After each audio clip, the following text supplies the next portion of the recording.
Hello guys, welcome back to my channel. কেমন আছো তোমরা? আশা করছি ভালো আছো, সুস্থ আছো। আমিও ভালো আছি। আজকে আবারও নতুন একটা রান্না নিয়ে চলে আসলাম।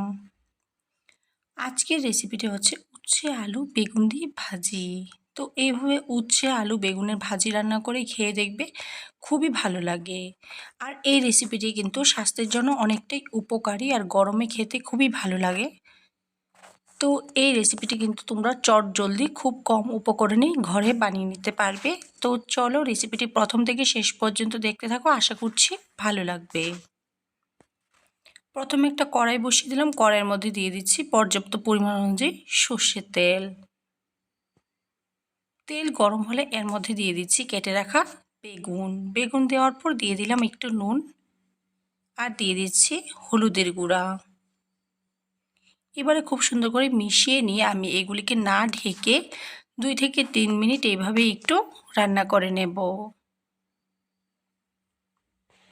প্রায় 3 মিনিটের মতো রান্না করে নেওয়ার পর এবারে এগুলিকে আমি একটা প্লেটের মধ্যে তুলে নেব।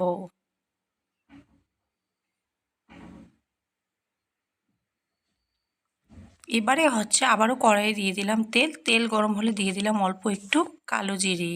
তারপর দিয়ে দিচ্ছি কেটে রাখা উচ্ছে আর আলু। উচ্ছে আর আলু দেওয়ার পর দিয়ে দিচ্ছি পরিমাণ অনুযায়ী হলুদের গুঁড়া আর দিয়ে দিচ্ছি পরিমাণ অনুযায়ী নুন।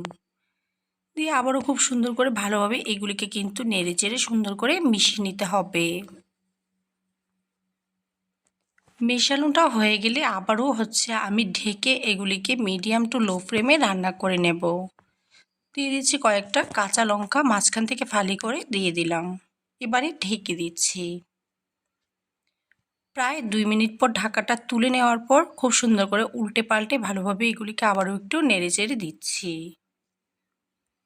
তারপরে হচ্ছে আবারও আমি ঢেকে রান্না করব যতক্ষণ পর্যন্ত সিদ্ধ না হয়। প্রায় আবারও 7 থেকে 8 মিনিটের মতো আমি এগুলিকে ঢেকে রান্না করে নেওয়ার পর এবারে কিন্তু উচ্ছে আলু খুব ভালো মতো সিদ্ধ হয়ে গেছে।